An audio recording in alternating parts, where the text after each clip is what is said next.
வானொலியில் நீங்கள் கேட்டு மகிழ்ந்த தென்கட்சி கோ சுவாமிநாதன் ஐயா அவர்களின் இன்றொரு தகவல் தொகுப்பினை கேட்டு மகிழுங்கள். ஒரு காடு, அங்கே புத்தர் அவர் பாட்டுக்கு நடந்து போய்கிட்டே இருக்கிறார். அவருக்கு பின்னாடி ஒரு குரங்கு, அதுவும் தொடர்ந்து வந்துக்கிட்டே இருக்குது. புத்தர் திரும்பி பார்த்தார். குரங்கு அப்படியே குதித்து உயர எழும்பி ஒரு கிளையில் போய் உக்காந்துது. ஏன் இப்படி பண்ணுறேன்னு கேட்டார் புத்தர். என்னை சாதாரணமாக நினைக்க வேணாம், நான் மகாமந்தி, என்னால் எல்லாம் முடியும், முடியாதுங்கிற வார்த்தையே என்னுடைய அகராதியில் கிடையாது, என்ன வேணும்னாலும் செய்வேன் அப்படின்னுது. அப்படின்னா ஒரு பந்தயம் வச்சுக்கலாமான்னார் இவர். வச்சுக்கலாமேன்னுது. வேறு ஒன்றும் இல்லை, இப்போ நீ மேலே எழும்பி அந்த கிளையில் உட்காந்தது மாதிரி அங்கேருந்து தாவி என் உள்ளங்கையில் உட்காரணும், அவ்வளவுதான் அப்படின்னார். அப்படி உட்காந்துட்டா என்ன பரிசு அப்படின்னு கேட்டது அது. சொர்க்கத்தில் இருக்கிற மாமன்னன் மரகத சக்கரவர்த்தியை என்னோட இருக்கும்படியாக கூப்பிட்டுக்கிறேன். அந்த சமயத்தில் அவருடைய அரியணை அங்கே காலியாகிடும், நீ அதில் போய் உட்காந்துக்கலாம். பந்தயத்தில் தோத்துட்டா ஒரு கல்ப காலம் இந்த பூமியில் வாழ வேண்டியிருக்கும், அதுக்கு பிறகு தான் என்கிட்ட வர முடியும், என்ன சொல்கிற அப்படின்னார். குரங்குக்கு தாவறது ஒரு பெரிய காரியமா? இது எனக்கு ரொம்ப சாதாரண விஷயம், என்ன இப்போவே தாவட்டுமா அப்படின்னுது. சரின்னு சொல்லி உள்ளங்கையை நீட்டினார். அவருடைய கை தாமரை இலை அளவுக்கு அப்படியே விரிஞ்சுது. குரங்கு சௌகரியமாக உட்கார்றதுக்காக. குரங்கு தாவறதுக்கு தயாராச்சு. அதுக்கு முன்னாடி ஒரு சின்ன யோசனை அதுக்கு. இந்த கிளையிலேருந்து அந்த கைக்கு தாவறது எனக்கு ரொம்ப அற்பமான ஒரு வேலை, இது ரொம்ப சாதாரணம், என்னுடைய கௌரவத்துக்கு இது சரியாக இருக்காது. அதனால் நான் என்ன பண்ண போகிறேன்னா, இங்கேருந்து கிளையிலேருந்து அப்படியே உயர எழும்ப போகிறேன். எழும்பி மேல் உலகம் போய் அங்கே ஒரு சுற்றிவிட்டு அதுக்கப்புறம் அங்கேருந்து நேராக இந்த கையில் உட்கார போகிறேன் அப்படின்னு நினச்சிது. என்ன யோசிக்கிற அப்படின்னார் புத்தர். ஒன்றும் இல்லை, இந்த பாயிரம் பார் அப்படின்னு சொல்லி தாவி உயர போயிட்டுது. கொஞ்சம் நேரத்தில் வான உலகத்துக்கே போய் சேர்ந்துட்டுது. அங்கே போய் பார்த்தா அங்கே ஒரு 5 பளிங்கு தூண்கள் இளம் சிவப்பு நிறத்தில் நின்றுக்கிட்டு இருக்குது. குரங்கு நினச்சிக்கிட்டது, புத்தர்கிட்ட போய் இந்த பளிங்கு தூண்களை பார்த்தோம்னு சொன்னால் அப்படியே திகைச்சி போயிடுவார், இந்த தூணில் ஏதாவது அடையாளம் செஞ்சுட்டு போகணும் அப்படின்னு அந்த இடத்துல மிதந்துக்கிட்டே நினச்சிது. உடனே ஒரு தூணில் எழுதிச்சு. என்ன எழுதிச்சுன்னா, ஒரு மகா ஞானி இங்கே வந்துட்டு போகிறார் அப்படின்னு எழுதிச்சு. எழுதிவிட்டு அப்படியே கீழே தாவி புத்தரோட உள்ளங்கையில் உட்காந்துது. எப்படி பார்த்தீங்களா என்னுடைய வேலை? வான உலகத்துக்கே போய் அங்கே இருக்கிற 5 பளிங்கு தூண்களை பார்த்துட்டு அதில் நான் வந்த விவரத்தை எழுதி வச்சுட்டு அதுக்கப்புறம் இங்கே வந்திருக்கிறேன் அப்படின்னுது ரொம்ப பெருமையாக. அப்படியா அப்படின்னார் புத்தர். ஆமாம், சந்தேகமாக இருந்தால் வாங்க, அழைச்சிட்டு போய் காட்டுறேன் அப்படின்னுது அந்த குரங்கு. அதுக்கு தேவையில்லை, அப்படியே கொஞ்சம் கீழே குனிஞ்சு பார்த்து தெரியும் அப்படின்னார் புத்தர். அங்கே பார்த்தா புத்தரோட உள்ளங்கை தெரிஞ்சுது. நல்லா உத்து பார்த்துது. அவரோட ஒரு விரலில் அது எழுதிய வாசகம் தெரிஞ்சுது. குரங்கு யோசனை பண்ணிச்சு, அப்படின்னா வானத்தில் நான் பார்த்தது புத்தரோட விரல்களா அப்படின்னு யோசிச்சுது. இதை புரிஞ்சுக்கிட்ட உடனே அந்த குரங்கோட கர்வம் அழிஞ்சு போச்சான். நம்ம மனசு தான் இந்த குரங்கு. மனம்ங்கிறதும் ஆணவங்கிறதும் ஒரு நாணயத்தின் 2 பக்கங்கள்.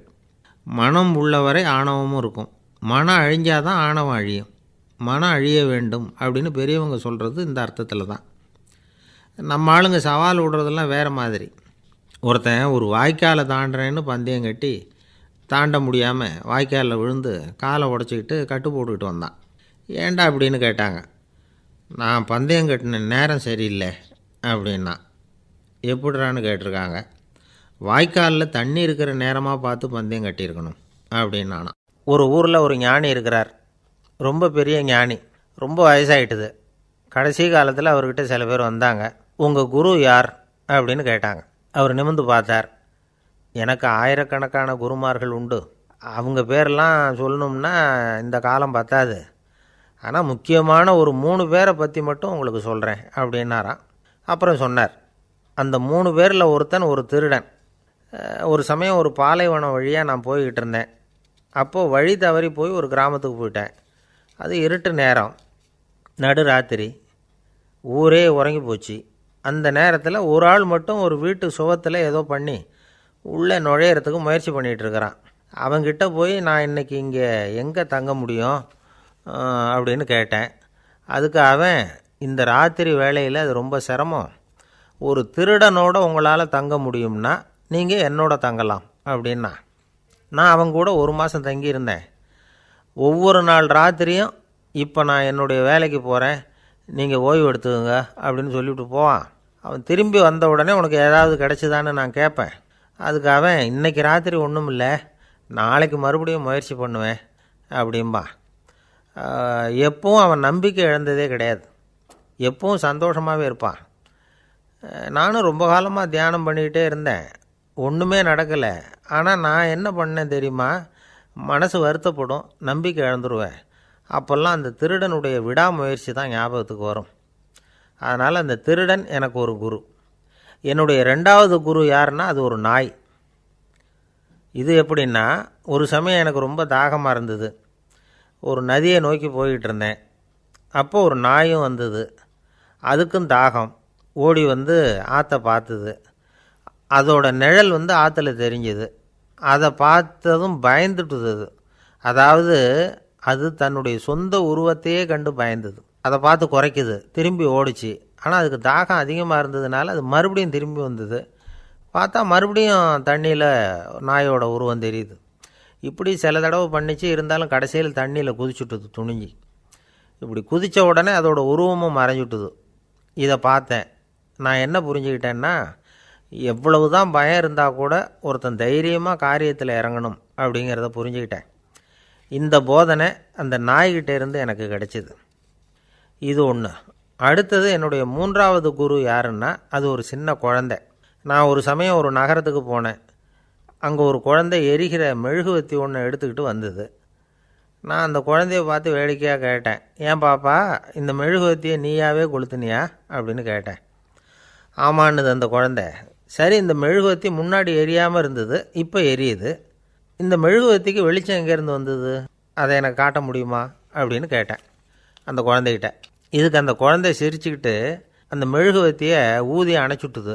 அதுக்கப்புறம் என்னை பார்த்து கேட்டுது, இப்போ இந்த மெழுகுவத்தியின் வெளிச்சம் போனதை பார்த்தீங்க இல்லையா, அது எங்கே போச்சுன்னு எனக்கு சொல்லுங்க அப்படின்னுது.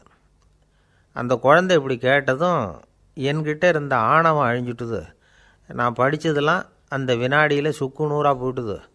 என்னுடைய முட்டாள்தனத்தை நான் உணர்ந்தேன் அப்படின்னு இவ்வளவும் அந்த ஞானி விவரமாக சொன்னாராம். அதனால் நாம் இன்னார்கிட்டே இருந்து தான் இதை கற்றுக்கணுங்கிறது இல்லை, யாருக்கிட்டே இருந்தும் எதையும் கற்றுக்கலாம். நம்மால் ஒருத்தன் ஒரு நாய் வளர்த்துக்கிட்டு இருந்தான். அந்த நாய்க்கு வால் கிடையாது, யாரோ ஏற்கனவே வெட்டி எடுத்துட்டாங்க. இந்த நாய் தான் சார் எனக்கு குரு, அதுக்கிட்டே இருந்து கூட நான் பாடம் கற்றுக்கிட்டு இருக்கிறேன் அப்படின்னா. அப்படி என்ன கற்றுக்கிட்டேன் அந்த வால் இல்லாத நாய்கிட்டே இருந்து அப்படின்னு கேட்டோம். நாம் யாருக்கிட்டேயும் வாலாட்டக்கூடாது அப்படிங்கிற பாடத்தை அதுக்கிட்டே இருந்து தான் நான் கற்றுக்கிட்டேன் அப்படின்னா. ஒரே ஒரு ஊரில் ஒரு பாதிரியார் இருந்தார். ரொம்ப நாள் சந்தோஷமாக வாழ்ந்தார். ஒரு நாள் அவர் மடத்து சமையல் அறையில் பாத்திரங்களை கழுவி துலக்கி சுத்தப்படுத்திக்கிட்டு இருந்தார். அந்த சமயத்தில் ஒரு தேவதூதன் அவர் முன்னாடி வந்து நின்னான். இவர் நிமிர்ந்து பார்த்தார். ஆண்டவர் என்னை உங்ககிட்ட அனுப்பியிருக்கிறார், பரலோகத்தில் வாசம் செய்கிறதுக்கு உங்களுக்கு நேரம் வந்துட்டுது அப்படின்னு அந்த ஆள். ஆண்டவருக்கு என்னோட ஞாபகம் வந்ததுக்கு நன்றி. ஆனாலும் இப்போ இங்கே நீயே பாரு, எவ்வளவு பாண்டங்கள் பாக்கி இருக்குது, இவ்வளவையும் நான் சுத்தப்படுத்த வேண்டியிருக்கு. நான் நன்றி கெட்டவனாக இருக்க விரும்பலை.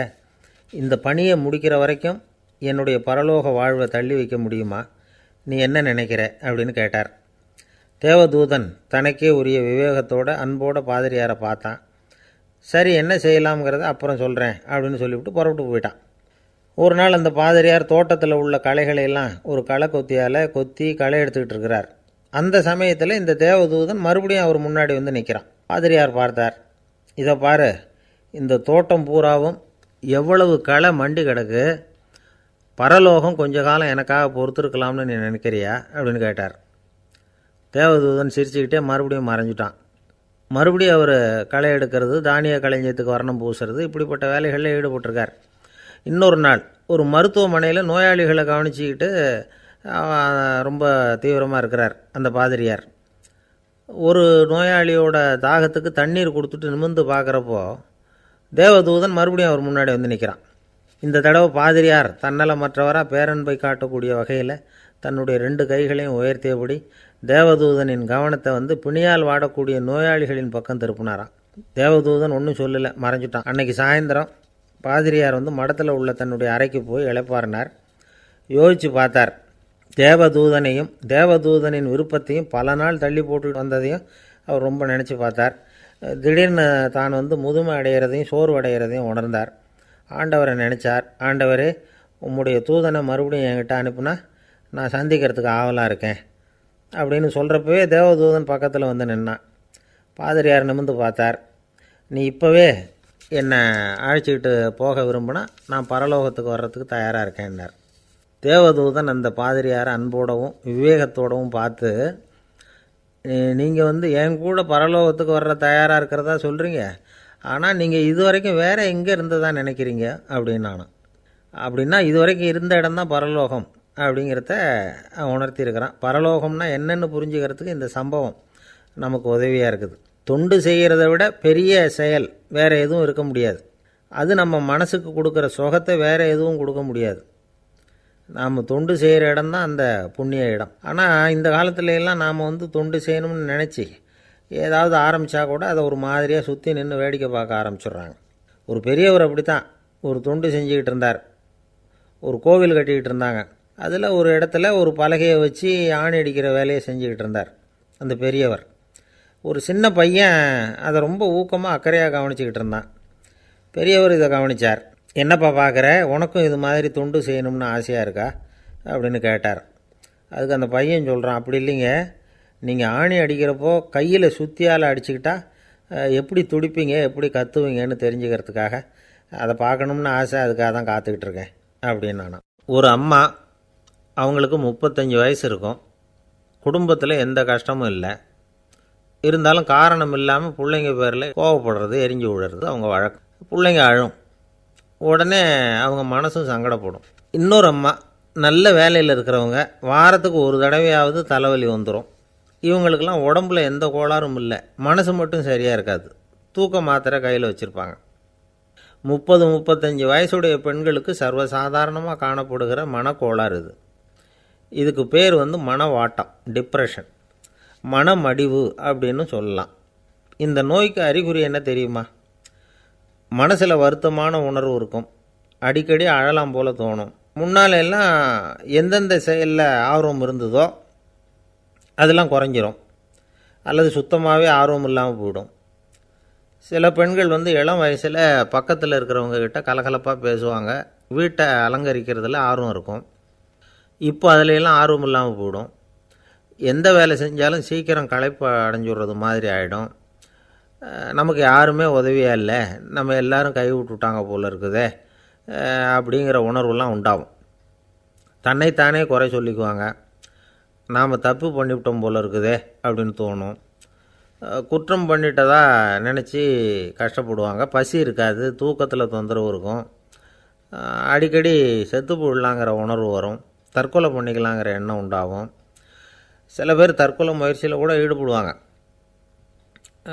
சில பேருக்கு பலவிதமான உடல் வலிகள் இருக்கும், பலவீனம் இருக்கும், சீக்கிரமாக களைப்படைஞ்சு போடுவாங்க. இதெல்லாம் மனவாட்ட நோய்க்கான தன்மைகள். இந்த மனவாட்டம், அதாவது டிப்ரெஷனை 2 வகையாக பிரிக்கலாமா. ஒன்று தானாக உண்டாக்கிக்கிறது, இன்னொன்று எதிர் விளைவை உண்டு பண்ணுகிற அல்லது நரம்பு சம்பந்தப்பட்ட டிப்ரெஷன். தானாக உண்டாக்கிக்கிற மனவாட்ட நோய் இருக்குது பாருங்கள், அதுக்கு ஏதாவது சூழ்நிலை காரணமாக இருக்கலாம், அல்லது இல்லாமலும் போகலாம். மூளையில் டொப்பாமைன் அல்லது செரட்டோனின் இதோட அளவு குறையும் பொழுது இந்த டிப்ரெஷன் உண்டாகுது.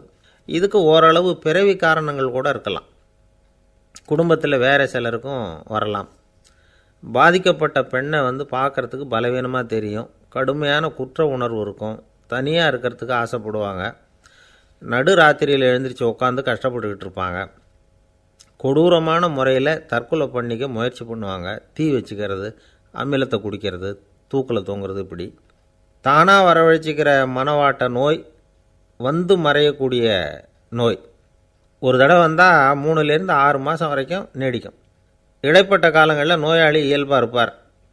எதிர் விளைவை உண்டு பண்ணுகிற அல்லது நரம்பு சம்பந்தப்பட்ட மனவாட்ட நோய் எப்படின்னா, கணவன் மனைவி, மாமியார் மருமகள், இப்படிப்பட்ட உறவு முறை பிரச்சனைகள், தோல்விகள், எரிச்சல்கள், ஆஃபீஸு பிரச்சனை, இப்படிப்பட்ட சூழ்நிலையால் உண்டாகிறது. எல்லாத்துக்கும் மருந்து இருக்குது, மார்க்கம் இருக்குது, கவலைப்பட வேண்டியதில்லை, தைரியமாக இருக்கணும். உளவியல் மருத்துவம் இதுக்கு ரொம்ப உபயோகமாக இருக்கும். சில பெண்களை பாருங்கள், அவங்க எதுக்கும் அலட்டிக்கிறது இல்லை. ஒரு அம்மா அப்படி தான் தன்னுடைய கணவனை அழைச்சிக்கிட்டு ஒரு மனநோய் மருத்துவர்கிட்ட வந்தாங்க. டாக்டர், எங்கள் வீட்டுக்காரர் திடீர்னு ஒரு மாதிரி ஆயிட்டார், வித்தியாசமாக நடந்துக்கிறார். எப்படின்னா, இவர் தன்னையே ஒரு ஒட்டடை குச்சியாக நினச்சிக்கிட்டு இருக்கிறார். அப்படி நினச்சிக்கிட்டு தன்னுடைய தலையாலேயே வீட்டில் உள்ள ஒட்டடையெல்லாம் தொடச்சிக்கிட்டு இருக்கிறார் அப்படின்னாங்க. எவ்வளவு நாளாக அப்படி இருக்குதுன்னு கேட்டார் டாக்டர். ஒரு வாரமாக அப்படி இருக்குது அப்படின்னாங்க அந்த அம்மா. அப்படின்னா முன்னாடியே ஏன் அழைச்சிட்டு வரல அப்படின்னு கேட்டார் டாக்டர். வீடு பூரா சுத்தமாகட்டுமேனு பார்த்துக்கிட்டு இருந்தேன் டாக்டர் அப்படின்னாங்களாம் அந்த அம்மா. என்னுடைய நண்பர் ஒருத்தர் ஆழ்ந்த சிந்தனையில் இருந்தார். என்ன யோசனை பண்ணுறீங்கன்னு கேட்டேன். தலைவர் ஆகணும்னு பார்க்குறேன், அதுதான் என்ன வழின்னு யோசிச்சுக்கிட்டு இருக்கேன்னார். நான் கூட அது மாதிரி யோசித்து பார்த்தேன், அதுக்கப்புறம் அந்த யோசனையை கை விட்டுட்டேன் அப்படின்னோம். ஏன்னு கேட்டார். அதுக்கான தகுதிகள் நமக்கு இல்லைங்கிறது புரியுது. அது நமக்கு புரியறத விட நம்ம விட மற்றவங்களுக்கு நல்லா புரிஞ்சு போச்சு. அதனால் பேசாமல் கம்முன்னு இருந்துடுறது தான் நல்லது அப்படின்னோம். தலைவர் ஆகிறதுக்கு தகுதிகள் வேறு உண்டோ அப்படின்னு கேட்டார். அவர் யதார்த்தமாக தான் கேட்குறார். நாங்கள் உடனே எங்ககிட்ட இருந்த ஒரு புஸ்தகத்தை எடுத்து அவர்கிட்ட கொடுத்தோம். படித்து பாருங்கன்னு. தலைவர் ஆகிறதுக்கு என்ன வழி அப்படிங்கிறத பற்றி அதில் போட்டிருக்கிறாங்க. முதல் வழி என்ன தெரியுமா? ஒரு 4 பேர் முன்னாடி இல்லைன்னா ஒரு கூட்டத்துக்கு முன்னாடி நீங்கள் பேச போகிறீங்க. அப்போ எப்படி ஆரம்பிக்கணும்னா, உண்மையான புகழ்ச்சி, நேர்மையான பாராட்டு, இதோடு ஆரம்பிக்கணும். எடுத்ததுமே அது சரியில்லை இது சரியில்லைன்னு பேசிகிட்டு இருக்கக்கூடாது. மக்களை பார்த்து நீங்கள் தான் தப்பு பண்ணிவிட்டீங்க அப்படின்னு நேரடியாக சொல்லக்கூடாது. தவறு இருந்தாலும் அதை மறைமுகமாக ஏதாவது கதை சொல்லி அதிலிருந்து அவங்க புரிஞ்சுக்கிற மாதிரி செய்யணும். அடுத்தவங்க பண்ண தப்பு என்னன்னு அலசறதுக்கு முன்னாடி நீங்கள் பண்ணின தப்பு என்னங்கிறத பற்றியே பேசுங்க. எதுக்கும் நேரடியாக உத்தரவு போட்டுக்கிட்டு இருக்கக்கூடாது. இதை நீங்கள் செய்யணும் அப்படின்னு சொல்கிறதுக்கு பதிலாக நீங்கள் இப்படி செஞ்சால் எப்படி இருக்கும் அப்படின்னு கேள்வி மாதிரி கேட்கணுமா. இப்படி கேட்டால் அது உத்தரவு மாதிரி தெரியாதான். அடுத்தவங்க மரியாதையை காப்பாற்றுறது மாதிரி பேசணுமா. உங்கள் பேச்சு இன்னொருத்தரை அவமானப்படுத்துறது மாதிரி இருக்கக்கூடாதான். ஏண்டா இவங்கிட்ட போய் மாட்டிக்கிட்டோம்னு யாரும் நினச்சிடக்கூடாது. ஒவ்வொரு சின்ன வளர்ச்சியையும் பாராட்டணும். வெற்றி சாதாரணமாக இருந்தாலும் பாராட்டாமல் இருந்துடக்கூடாது. பாராட்டும் பொழுது தாராளமாக இருக்கணும். குறை சொல்லும் பொழுது கவனமாக இருக்கணும். வாய்க்கு வந்தபடி பேசிவிட்டால் அதுக்கப்புறம் வகையாக மாட்டிக்கிட்டு முழிக்க வேண்டியிருக்கும். நீங்கள் பேசுகிறது இன்னொருத்தருக்கு ஒரு கௌரவத்தையும் மரியாதையும் உண்டு பண்ணுறது மாதிரி இருக்கணும். நீங்கள் பேசுகிறது அடுத்தவங்களுக்கு இருக்கிற கொஞ்ச நெஞ்ச மரியாதையும் எடுத்து விடுறது மாதிரி இருக்கக்கூடாது. உங்கள் பேச்சை கேட்டால் கேட்குறவங்களுக்கு ஒரு ஊக்கம் வரணும், உற்சாகம் வரணும். தவறு எதுவாக இருந்தாலும் அதை சுலபமாக திருத்திக்கலாம், சரி பண்ணிக்கலாங்கிறது மாதிரி இருக்கணும் உங்கள் பேச்சு. அடுத்தவங்களை சந்தோஷப்படுத்துங்க. உங்கள் யோசனையை கேட்டு நடந்துக்கிறதுனால அந்த சந்தோஷம் அவங்களுக்கு கிடைக்கணும். இந்த தகுதியெல்லாம் உங்ககிட்ட இருந்தால் நீங்கள் ஒரு சிறந்த தலைவராகலாம் அப்படின்னு அந்த புஸ்தகத்தில் போட்டிருக்குது. இந்த காலத்தில் தலைவர் ஆகிறதுக்கு வேறு சில தகுதிகள்லாம் கூட தேவைப்படுது. ஒரு புள்ள தன்னுடைய அப்பா கிட்ட, அப்பா உன்ன மாதிரியே நானும் அரசியலில் சேரணும், தலைவர் ஆகணும்னு ஆசைப்படுறேன், இன்னையிலேருந்து எனக்கு அரசியல் பாடம் கற்றுக் கொடு அப்படின்னு கேட்டிருக்கான். அவரும் சரின்னு சொல்லிவிட்டு ஒரு பெரிய ஏணியை எடுத்துகிட்டு வந்தாராம். ஒரு செவுத்தில் சாத்தினார். இந்த ஏணியில் ஏறி உயர போய் அங்கே பரன் மேலே இருக்கிற ஒரு புத்தகத்தை எடுத்துகிட்டு வாடான்னு இருக்கார். மகனை பார்த்து, அப்பா ஏணி ரொம்ப உயரமாக இருக்குது, நீ ஜாக்கிரதையாக இதை பிடிச்சிக்கோ, நான் ஏறி போகிறேன் அப்படின்னு நான் பையன். பயப்படாத, நான் பார்த்துக்கிறேன்னார் அப்பா. பையன் ஏணியில் ஏறினா உச்சிக்கு போனதும் அப்பா கையை எடுத்துட்டார். ஏணி அப்படியே சரிஞ்சுட்டுது. பையன் பொத்துன்னு கீழே விழுந்துட்டான். இடுப்பை பிடிச்சிக்கிட்டே எழுந்திரிச்சான். என்னப்பா இது, இப்படி என்னை ஏற விட்டுட்டு கையை விட்டுட்டியே, இப்படி கை விடலாமா அப்படின்னு கத்தியிருக்கான். அப்பா நிதானமாக சொன்னாராம், அவசரப்படாதேப்பா, அரசியலில் இதுதான் முதல் பாடம், பெத்த அப்பனாக இருந்தாலும் அவனை நம்பாதே அப்படின்னு உபதேசம் பண்ண ஆரம்பித்தான். இந்த உலகத்தில் எவ்வளவோ உயிரினங்கள் இருக்குது. ஒவ்வொன்றும் ஒவ்வொரு விதமாக சண்டை போடுது. இப்போ 2 மாடு சண்டை போட்டுக்குதுன்னு வச்சுக்கோங்க, என்ன பண்ணும்? 2 முட்டிக்கும். அதுக்கு சண்டை போடுறதுக்கு ஆயுதமாக உபயோகப்படுறது அதோட கொம்பு. 2 சேவல் சண்டை போட்டுக்குதுன்னு வச்சுக்கோங்க, அதுக்கு ஆயுதமாக உபயோகப்படுறது அதோட கால் நகம். காலால் தான் அது ஒன்றோட ஒன்று சண்டை போட்டுக்கும். ஆனால் 2 மனுஷன் சண்டை போட்டுக்கிறான்னு வச்சுக்கோங்க, இவன் இன்னதை தான் ஆயுதமாக உபயோகப்படுத்துவான்னு குறிப்பிட்டு சொல்ல முடியாது. கல்லை எடுப்பான், கத்தி எடுப்பான், துப்பாக்கி எடுப்பான், என்ன வேணாலும் பண்ணுவான். வாயால் திட்டுவான், கையால் அடிப்பான், காலால் உதைப்பான், சகலகலா வல்லவன். விலங்குகள்லாம் பொதுவாக வாயை சாப்பிட்றதுக்கு மட்டும்தான் உபயோகப்படுத்துது. ஆனால் இவனுக்கு சாப்பிட்றதுக்கும் அதுதான், சாப்பிட்டு விட்டு திட்டுறதுக்கும் அதுதான். ஆனால் ஒரு விஷயத்தில் மட்டும் கெட்டிக்காரன். அதாவது நாம் சண்டை போட்டுக்கிட்டாலும் பரவாயில்லை, கோழிகள் சண்டை போடாமல் இருக்கணும் அப்படின்னு ஆசைப்படுறான். எதுக்காக? கோழிகள் சண்டை போடாமல் இருந்தால் நிறைய முட்டைகள் போடுமா, அதுக்காக தான் இந்த அக்கறை. கோழி பண்ணை வச்சுருக்கிறவங்களுக்கு இது ஒரு பெரிய பிரச்சனை. அதாவது பண்ணையில் இருக்கிற கோழிகளுக்குள்ளே அடிக்கடி சண்டை வந்துடும். அதனால் முட்டை உற்பத்தி குறைஞ்சிரும். சரி, இதுக்கு என்ன பண்ணுறது? பண்ணையில் போய் உட்காந்துக்கிட்டு தினமும் பஞ்சாயத்து பேசிகிட்டு இருக்க முடியுமா?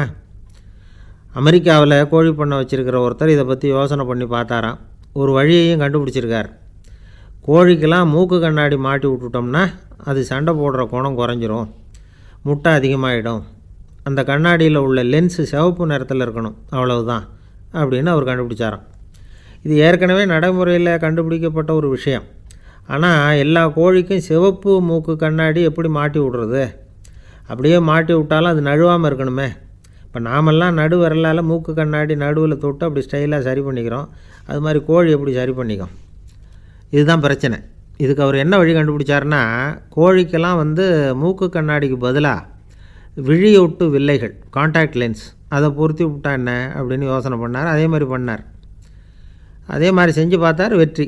அதுக்கப்புறம் கோழியெல்லாம் சண்டை போட்டுக்கலையாம், சமாதான பிரியர்கள் ஆகிட்டு தான். கோழிகளுக்கு இயல்பாகவே சண்டை போடுற குணம் உண்டு. ஆனால் அதோட கண்ணுக்கு பார்க்குற பொருள்லாம் ரோஜா நிறத்துலையோ அல்லது இன்னும் சொல்லப்போனால் அழுத்தமான சிவப்பு நிறத்துலையோ தெரிஞ்சதுன்னா சண்டை போடுற குணம் குறைஞ்சிருதான். அந்த சமயத்தில் அது அதிகமாகவும் முட்டையிட ஆரம்பிச்சுடுதான். அதே நேரத்தில் இறை எடுக்கிறத கூட குறைச்சிக்குதான். இது ஏன் இப்படி பண்ணுதுங்கிறது விஞ்ஞானிகளுக்கு இன்னமும் புரியலையா. எப்படியோ அமெரிக்க கோழிகள்லாம் காண்டாக்ட் லென்ஸ் பொருத்திக்க ஆரம்பித்தாச்சு. கோழி கழுத்தை பிடிச்சிக்கிட்டு ஒரு சில வினாடிகளில் அதை பொருத்தி விட்றாங்களாம். கோழியோட ஆயுள் பூரா அது அப்படியே இருக்குமா. பண்ணையில் முட்டை உற்பத்தி குறைஞ்சா இது மாதிரி விஞ்ஞானபூர்வமாக பரிகாரம் தேடுறது தான் நல்லது. நமக்கு வேண்டியப்பட்ட ஒருத்தர், அவர் ஒரு கோழி பண்ணை வச்சுருந்தார். அந்த பண்ணையில் பாதி கோழி திடீர்னு செத்து போச்சு. உடனே ஒரு கால்நடை மருத்துவர்கிட்ட போக வேண்டியது தானே. அங்கே போகல. உள்ளூரில் மந்திரம் பண்ணிகிட்டு இருந்த ஒரு சாமியார்கிட்ட போனார். அவர் காலில் விழுந்தார். சாமி, என் பண்ணையில் பாதி கோழி செத்து போட்டுதுன்னார். சாமியார் யோசனை பண்ணார். சரி, பண்ணையில் வாசப்படி கிழக்கு பக்கமாக வச்சுருக்கியா மேற்கு பக்கமாக வச்சுருக்கியான்னு கேட்டார்.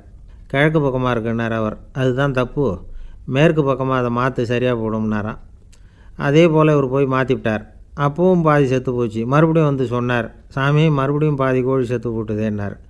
சரி, கூரை எப்படி போட்டிருக்க, ஓடு போட்டிருக்கியா இல்லை கீத்து போட்டிருக்கியான்னார்.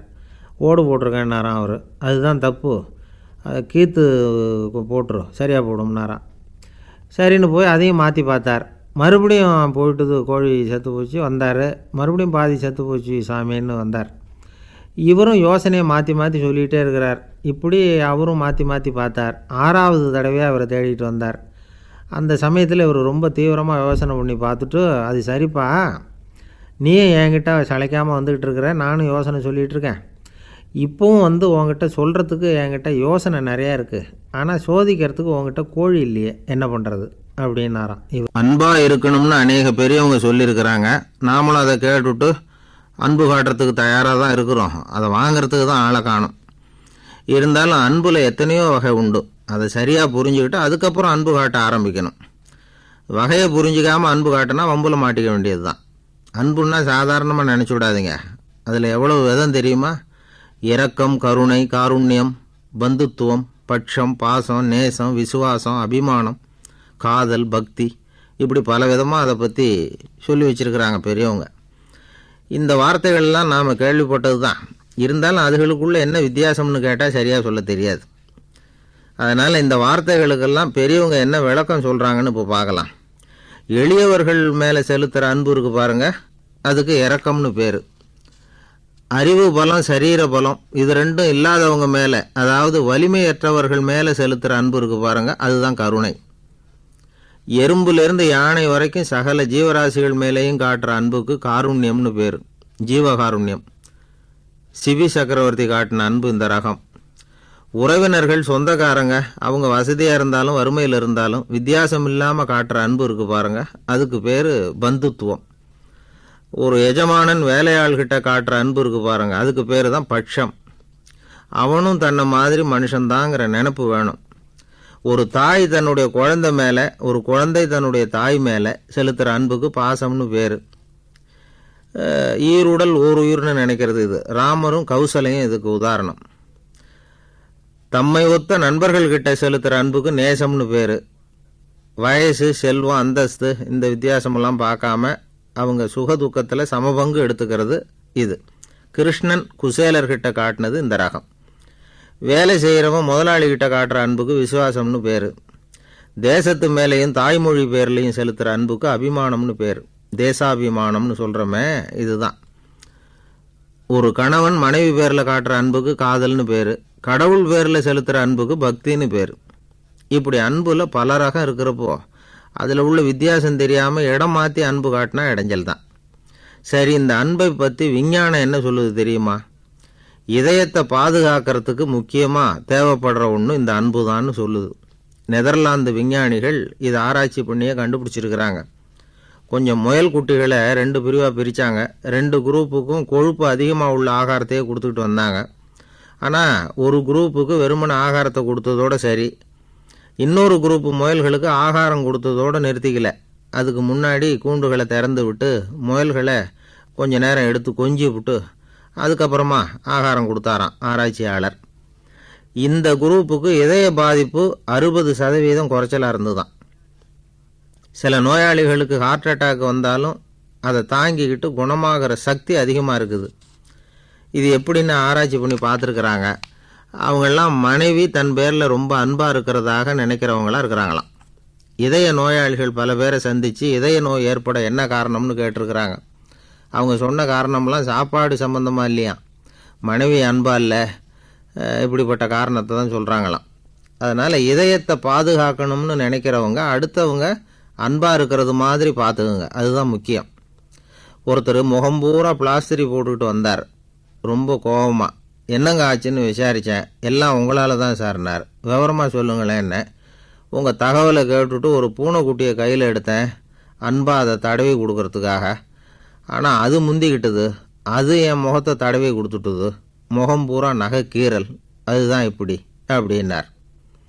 அன்பில் அறிவு சேராததுனால வந்த கோலம்.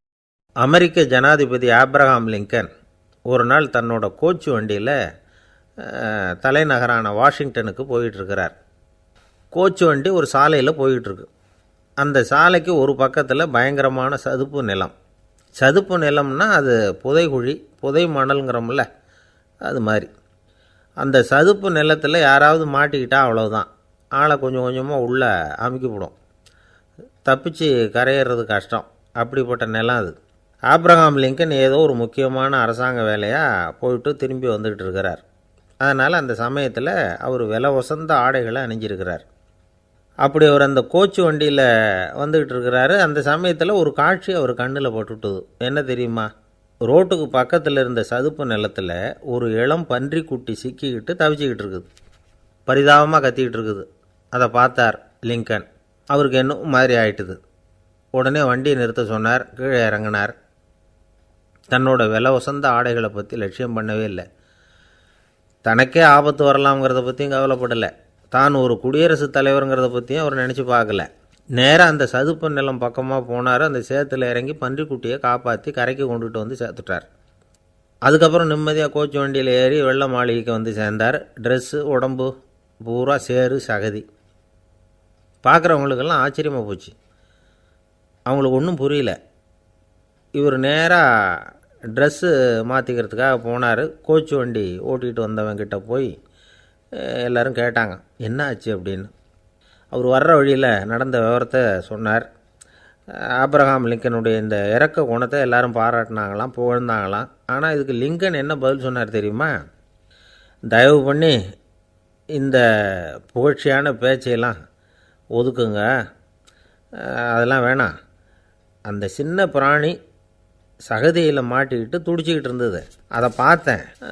உடனே என்னுடைய இதயத்தில் ஒரு முள் தைச்சது மாதிரி ஒரு உணர்வு. அந்த முள்ளை பிடுங்கி எறிஞ்சேன், அவ்வளவுதான். உண்மையில் அந்த பிராணிக்கு நான் உதவினேங்கிறத விட எனக்கு ஏற்பட்ட இன்னலை போக்கிட்டேன் அப்படிங்கிறது தான் உண்மை. அதுதான் பொருத்தம். அப்படி இருக்கிறப்போ இதில் புகழறதுக்கு என்ன இருக்குது அப்படின்னாராம் ஆபிரகாம் லிங்கன். எவ்வளவு யதார்த்தமான வார்த்தைகள் பாருங்கள். இந்த காலத்தில் நம்மளையும் பல பேர் அப்படி உண்டு. நீச்சல் தெரியாத ஒரு ஆள் தண்ணியில் இறங்கிட்டான். தண்ணி ஆழங்கிறது அப்புறமா தான் தெரிஞ்சுது. தத்தளிக்க ஆரம்பிச்சிட்டான். வாழ்னு கத்துறான். கரையில் நின்றுக்கிட்டு இருந்த ஒருத்தர் இதை பார்த்தார். உடனே அவருக்கு இதயத்தில் முள் தைச்சது மாதிரி ஒரு உணர்வு. உடனே குபீர்னு தண்ணியில் பாய்ஞ்சார். அவரை காப்பாற்றி கரைக்கு கொண்டுட்டு வந்து சேர்த்தார். இதை பார்த்துக்கிட்டு இருந்த இன்னொருத்தர் காப்பாற்றின அந்த ஆளை பாராட்டி புகழ்ந்தார். என்ன புகழாதீங்க சார் அப்படின்னார் அவர். ஏன்னு கேட்டார் இவர். நான் அந்த ஆளை ஏன் காப்பாற்றினேன் தெரியுமா? அவன் நேற்றுக்கு என்கிட்ட 300 ரூபா கடன் வாங்கியிருக்கிறான். இவன் தண்ணியில் போட்டான்னா நான் கொடுத்த கடனும் தண்ணியில் போடும். அதனால தான் விழுந்து காப்பாற்றினேன் அப்படின்னா அந்த ஆள். அவர் ஒரு பெரிய குடும்பத்தில் பிறந்தவர். இருக்கிற சொத்துக்கள் எல்லாத்தையும் வாரி வழங்கிவிட்டு காட்டுக்கு புறப்பட்டார் தவம் செய்கிறதுக்காக. இருந்தது பூராவும் கொடுத்துட்டார். இனிமேல் எதுவுமே இல்லை கொடுக்கறதுக்கு. அப்போது கடைசியாக ஒருத்தன் வந்து கையை நீட்டினான். ஐயா ஏதாவது கொடுங்கன்னா. அவர் பார்த்தார். கட்டியிருக்கிற வேட்டியை தவிர வேறு எதுவுமே இல்லை. 8 முழம் பட்டு வேட்டி ஜரிகை கரையோடு இருக்குது. கடைசியாக அதை தான் எடுத்து கட்டிக்கிட்டு அவர் புறப்பட்டுக்கிட்டு இருக்கிறார்.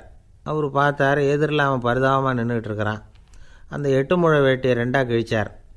4 முழத்தை அவங்ககிட்ட கொடுத்துட்டு மீதி 4 முழத்தை தன்னுடைய இடுப்பில் கட்டிக்கிட்டு அவர் காட்டுக்கு போயிட்டார். இவன் என்ன பண்ணான் தெரியுமா? கையில் கிடைச்ச 4 முழத்தை எடுத்துக்கிட்டு கடை வீதிக்கு போனான். பழைய பட்டு வேட்டி ஜருகை இதெல்லாம் விலைக்கு வாங்குகிற வணிகர் ஒருத்தர் இருந்தார். அவர்கிட்ட போனான். இதை விலைக்கு எடுத்துக்கிறீங்களான்னு கேட்டான். அவர் வாங்கி பார்த்தார். ஆஹா, ரொம்ப அருமையான வேட்டி, விலை ஒசந்த ஜருகை, இது ஏது உனக்குன்னு கேட்டார். அவன் நடந்ததை சொன்னான். அப்படின்னா ஒன்று செய், இந்த வேட்டியோட இன்னொரு பாதியையும் மெதுவாக வாங்கிட்டு வந்துரு, உனக்கு நிறைய பணம் தரேன் அப்படின்னார் அந்த வணிகர். இவன் கொஞ்சம் யோசனை பண்ணி பார்த்தான். கொஞ்சம் இருங்க தான் வந்துவிட்றேன் அப்படின்னு சொல்லிவிட்டு நேராக காட்டுக்கு போனான். அவர் எங்கே இருக்காருன்னு தேடி கண்டுபிடிச்சான். அவர் ஒரு இடத்துல தவக்கோலத்தில் இருக்கிறார். கட்டியிருந்த இடைவேட்டியும் அவரை அறியாமலே நழுவி கீழே விழுந்து கிடக்குது. இவனுக்கு ரொம்ப வசதியாக போச்சு. அவரை கேட்க வேண்டிய அவசியமே இல்லை. மெதுவாக சத்தம் போடாமல் அடிமேல் அடி வச்சு நெருங்கினான். அவர் கண்ணை மூடிக்கிட்டு அவர் பாட்டு நின்றுக்கிட்டு இருக்கார். இவன் மெதுவாக போய் கீழே கிடந்த அந்த துணியை எடுத்துக்கிட்டு சத்தம் போடாமல் திரும்பி நடந்தான். அப்படி கொஞ்சம் தூரம் நடந்திருப்பான். அப்படி ஓட ஆரம்பிக்கிற சமயத்தில் அவன் காலில் கீழே கிடந்த முள் ஒன்று நறுக்குன்னு தைச்சி விட்டுது. வலி தாங்க முடியாமல் அம்மான்னு கத்திவிட்டான். இந்த சத்தத்தினால கண்ணை மூடி நின்றுக்கிட்டு இருந்த அவர் தவம் கலைஞ்சிது. மெதுவாக கண்ணை திறந்து பார்க்குறார். தன் இடையில் இருந்த வேட்டி அவன் கையில் இருக்குது. இப்போது அவர் நினைக்கிறாராம், இந்த வேட்டி மேலே நான் வச்ச ஆசை அல்லவா அவனை வந்து திருடன் ஆக்கிவிட்டுது அப்படின்னு நினச்சாரான். இது எப்பேற்பட்ட மனநிலைங்கிறத கொஞ்சம் யோசிச்சு பாருங்கள். தான் ஒரு பொருள் மேலே வைத்த பற்று இன்னொரு மனிதன் திருடனாக ஆகிறதுக்கு காரணமாயிட்டுதே அப்படின்னு நினைக்கிறார். அப்படி நினச்ச அவர் யார் தெரியுமா? அவர் தான் மகாவீரர். இழந்துட்டேங்கிறியே, நீ என்னத்தை கொண்டு வந்த இங்கே இழக்கிறதுக்கு? நீ என்னத்தை உண்டாக்குன இது அழிஞ்சுட்டுதுன்னு சொல்கிறதுக்கு? இது அவருடைய சிந்தனை. இன்றைக்கி நம்ம சிந்தனையெல்லாம் வேறு மாதிரி இருக்குது. ஒருத்தன் நடுத்தெருவில் உட்காந்து அழுதுகிட்டு இருந்தான். அந்த வழியாக வந்தவர் கேட்டார், ஏன்ப்பா அழற அப்படின்னு கேட்டார். 5 ரூபா சார், இந்த இடத்துல விழுந்துட்டுது, ரொம்ப நேரமாக தேடுறேன், கிடைக்காது போல இருக்கு அப்படின்னா. எப்போ தொலைஞ்சுது அப்படின்னு கேட்டார். அது எனக்கு தெரியாது சார், பணத்தை தொலைச்சவன் தேடி பார்த்துட்டு போயிட்டான், நான் அவனுக்கு பின்னாடி தேட வந்தவன் அப்படின்னு சொல்லிவிட்டு மறுபடியும் தேட ஆரம்பித்தானா. ஒருத்தர் ரொம்ப அவசரமாக போய்கிட்டு இருந்தார். எங்கே சார் போகிறீங்கன்னு கேட்டோம். எனக்கு வேண்டியப்பட்ட ஒருத்தருக்கு குழந்தை பிறந்திருக்கிறதாக செய்தி வந்திருக்கு, அதுதான் ஆஸ்பத்திரிக்கு போயிட்டுருக்கேன், பார்த்துட்டு வரலாம்னு அப்படின்னார். அப்படின்னா கொஞ்சம் இப்படி உட்காருங்க அப்படின்னோம். சில விவரமெல்லாம் சொல்கிறேன் கேட்டுக்கிட்டு போங்க அப்படின்னோம். உட்காந்தார். அப்புறம் சொல்ல ஆரம்பித்தோம். புதுசாக பிறந்திருக்கிற ஒரு குழந்தைய பார்க்க போகிறதுன்னா அது சாதாரண விஷயம் இல்லை. அதில் ரொம்பவும் கவனமாக நடந்துக்கணும். புது குழந்தைக்கு நோய் சுலபமாக தொற்றும். முக்கியமாக காற்று மூலமாக பரவுகிற நோய்கள் சுலபமாக வந்துடும். அதனால் நமக்கு உடம்பு சரியில்லைன்னா குழந்தைய விட்டு கொஞ்சம் தள்ளியே இருக்கிறது தான் நல்லது. பெரியவங்களை பொறுத்த வரைக்கும் சாதாரணமாக உள்ள ஒரு கிருமி கூட குழந்தையை பொறுத்த வரைக்கும் ரொம்ப மோசமான ஒரு கிருமியாக இருக்கும். சில வெளிநாடுகளில் எப்படி தெரியுமா, பிறந்த குழந்தை தூங்கிக்கிட்டு இருக்கிற ஒரு ரூமுக்கு போகணும்னா போகிறவங்க வந்து முகமூடி போட்டுக்கணும். காலணிகளை மாற்றிக்கணும். அவ்வளவு சுத்தமாக உள்ளே போய் பார்த்துட்டு வரணும். பொதுவாக சில ஆஸ்பத்திரிகளில் பார்த்திங்கன்னா பார்வையாளர்கள் நேரத்தில் விசிட்டிங் ஹவர்ஸ் தாயை விட்டு குழந்தைய தனியாக பிரித்து வச்சுருவாங்க. எதுக்குன்னு நினைக்கிறீங்க? அந்த நேரம் பல பேர் வருவாங்க போவாங்க. அவங்க கை கால் சுத்தமாக இருக்காது. சுத்தம் இல்லாத கைகள் மூலமாக கிருமிகள் பரவும். சுத்தம் இல்லாத கைன்னா மண்ணு தூசி படிஞ்சிருக்கிற கை மட்டும் தான் அர்த்தம் இல்லை. சாலையில் கையை வீசிக்கிட்டு நடந்து வர்றீங்க, குழந்தைய பொறுத்த வரைக்கும் அது கூட சுத்தம் இல்லாத கை தான். தாயை தவிர மற்றவங்க குழந்தைய தூக்காமல் பார்த்துக்கிறது நல்லது. தாய் கூட அளவோடு கொஞ்சிறதோடு நிறுத்திக்கணும். புதுசாக ஒரு குழந்தைய பெற்றுருக்கிற பொண்ணுக்கிட்ட மற்ற தாய்மார்கள் ஏதாவது சொல்லிக்கிட்டே இருப்பாங்க. குழந்தைய அப்படி வளர்க்கணும் இப்படி வளர்க்கணும் அப்படின்னு ஏதாவது அட்வைஸ் பண்ணிக்கிட்டே இருப்பாங்க. இப்படி ஓவராக அறிவுரை பண்ணுறது அந்த பொண்ணை குழப்பி விட்டுரும். அதனால் அப்படிலாம் பண்ணக்கூடாது. அந்த பெண்ணே ஏதாவது கேட்டால் கூட டாக்டர் சொல்ல வேண்டிய விவரங்களையெல்லாம் நாமே சொல்லிகிட்டு இருக்கக்கூடாது. புதுசாக பிறந்திருக்கிற குழந்தைய மட்டும்தான் இப்படி பார்க்கணும்னு இல்லை. ஒரு நோயாளி குழந்தைய பார்க்க போகிறதுனா கூட ரொம்ப எச்சரிக்கையாக தான் நடந்துக்கணும். ஒரு தின்பண்டமோ விளையாட்டு சாமானோ அந்த குழந்தைக்கு நாம் வாங்கிட்டு போகிறதா வச்சுக்குவோம். அதை நேராக கொண்டுகிட்டு போய் அந்த குழந்தைகிட்டே கொடுக்கக்கூடாது. அதோட அப்பா அம்மாக்கிட்ட ரகசியமாக கொடுக்கலாம். அவங்க முடிவு பண்ணட்டும் குழந்தைகிட்ட அதை கொடுக்கலாமா வேண்டாமாங்கிறத. அவங்களுக்கு தான் தெரியும் அதோட மனசும் உடம்பும். உங்கள் அக்கறையை காட்டுறதா நினச்சிக்கிட்டு குழந்தை வாயில் எதையும் கொண்டுட்டு போய் போடாதீங்க. போகிறப்போ உங்கள் வீட்டு குழந்தையும் அழைச்சிட்டு போகாதீங்க. இது நோயை வாங்கிட்டு வந்துடும், அல்லது புதுசாக ஒரு நோயை அதுக்கிட்ட கொடுத்துட்டு வந்துடும். என்ன தான் உங்களுக்கு பழக்கமான குழந்தையாக இருந்தால் கூட அதுக்கு விருப்பம் இல்லைன்னா பேசக்கூடாது. அங்கே போய் அவங்க பள்ளிக்கூடத்தை ஞாபகப்படுத்திகிட்டு இருக்கக்கூடாது. நோயில் இருக்கிறப்ப ஸ்கூலை பற்றி பேச அது விரும்பாது. ஆஸ்பத்திரியை விட்டு வெளியில் புறப்படுறப்போ குழந்தைகிட்ட சொல்லணும்னு அவசியம் இல்லை. அதோட அப்பா அம்மா கிட்ட சொல்லிவிட்டு புறப்பட்டா போதும். குழந்தை கோபிச்சிக்காது. சமூக சம்பிரதாயத்தை பற்றி அது கவலைப்படுறதில்ல. இப்படி எல்லா விவரமும் நம்ம எதிரில் உட்காந்துருந்தவங்ககிட்ட சொல்லி முடித்தோம். ரொம்ப நன்றி சார் அப்படின்னு சொல்லிவிட்டு அவர் புறப்பட்டார். குழந்தைங்க கொஞ்சம் வளர்கிற வரைக்கும் தான் நாம் எச்சரிக்கையாக இருக்கணும்னு இல்லை, வளர்ந்த பிறகு இன்னும் எச்சரிக்கையாக இருக்கணும். ஒரு பையன் பள்ளிக்கூடத்துலேருந்து திரும்பி வீட்டுக்கு வந்தான். முகம் பூரா நகத்தால் கீறி இருந்தது. அப்பா பார்த்து பயந்துட்டார். யாருடா உன்னை இப்படி பண்ணது அப்படின்னார். என் கூட படிக்கிற இன்னொரு பையன்னா. நாளைக்கு உன் கூட பள்ளிக்கூடத்துக்கு வர்றேன், நீ எனக்கு அவனை அடையாளம் காட்ட முடியுமான்னார். அது ரொம்ப சுலபம் நான் பையன். எப்படின்னார் அப்பா. அவன் காதில் ஒன்று கையோடு எடுத்துகிட்டு வந்திருக்கிறேன், இதோ என் பையில் தான் வச்சுருக்கேன் அப்படிங்கிறான் அந்த பையன். ஒருத்தர் சிகரெட்டும் கையுமா வந்தார். சார், இந்த புகைப்பிடிக்கிற பழக்கத்தை நிறுத்தி போடணும்னு தான் பார்க்குறேன், முடியலேன்னார். புகைப்பிடிக்கிறத நிறுத்துறது ரொம்ப சுலபம் சார் அப்படின்னார் இன்னொருத்தர். எப்படி சொல்கிறீங்கன்னு கேட்டார் அவர். நான் கூட ஏற்கனவே 10 தடவை அந்த பழக்கத்தை நிறுத்தி இருக்கிறேன் சார் அப்படின்னார் இவர்.